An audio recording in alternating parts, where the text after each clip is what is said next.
My message to you all is of hope, courage, and confidence. Let us mobilize all our resources in a systematic and organized way and tackle the grave issues that confront us with grim determination and discipline worthy of a great nation, with faith, discipline, and selfless devotion to duty. There is nothing worthwhile that you cannot achieve. No nation can rise to the height of glory unless your women are side by side with you. We are victims of evil customs. It is a crime against humanity that our women are shut up within the four walls of the houses as prisoners. Think 100 times before you take a decision, but once that decision is taken, stand by it as one man. You are free. You are free to go to your temples. You are free to go to your mosques or to any other places of worship in this state of Pakistan. Failure is a word unknown to me. I do not believe in taking the right decision.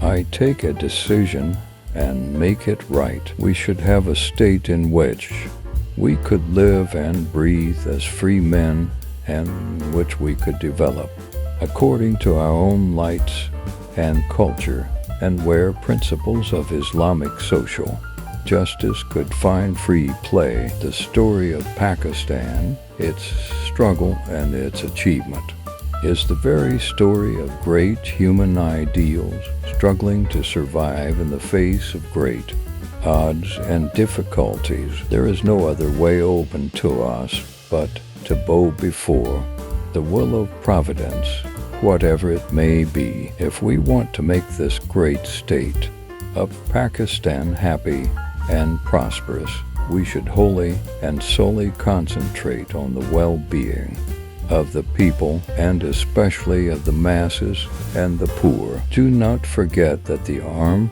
forces are the servants of the people. You do not make national policy. It is we, the civilians, who decide these issues, and it is your duty to carry out these tasks with which you are entrusted. Without education, it is complete darkness, and with education, it is light.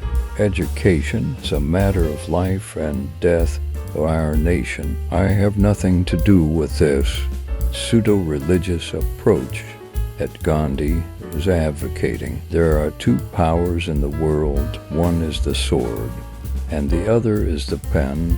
There is a great competition and rivalry between the two. Expect the best, prepare for the worst. I have lived as plain Mr. Jinnah, and I hope to die as plain Mr. Jinnah. The first duty of a government is to maintain law and order so that the life, property, and religious beliefs of its subjects are fully protected by the state. We must work our destiny in our own way and present to the world an economic system based on true Islamic concept of equality of manhood and social justice. Islam expects every Muslim to do this duty, and if we realize our responsibility, time will come soon when we shall justify ourselves worthy of a glorious past. There is no power on earth that can undo Pakistan. Democracy is in the blood of the Muslims,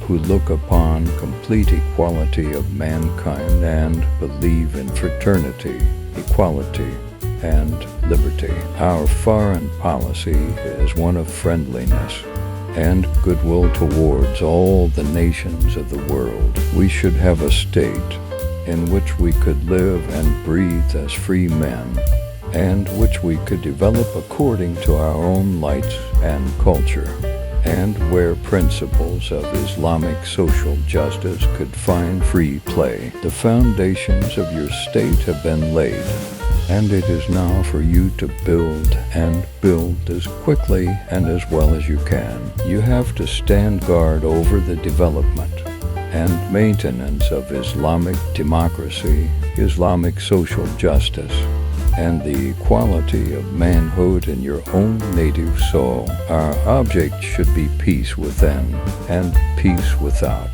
We want to live peacefully and maintain cordial friendly relations with our immediate neighbors and with the world at large. No struggle can ever succeed without women participating side by side with men. We are now all Pakistanis, not Baluchis, Pathans, Sindhis, Bengalis, Punjabis, and so on. And as Pakistanis, we must behave and act. And we should be proud to be known as Pakistanis and nothing else.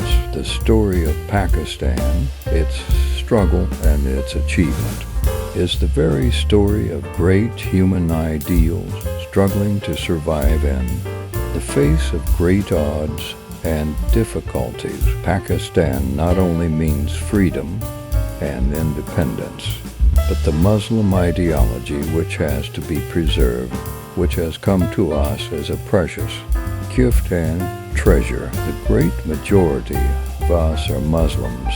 We follow the teachings of the Prophet Muhammad, may peace be upon him. We are members of the Brotherhood of Islam, in which all are equal in rights, dignity, and self-respect.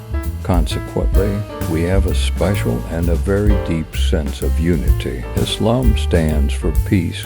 There is no compulsion in religion. There is no power on earth that can undo Pakistan.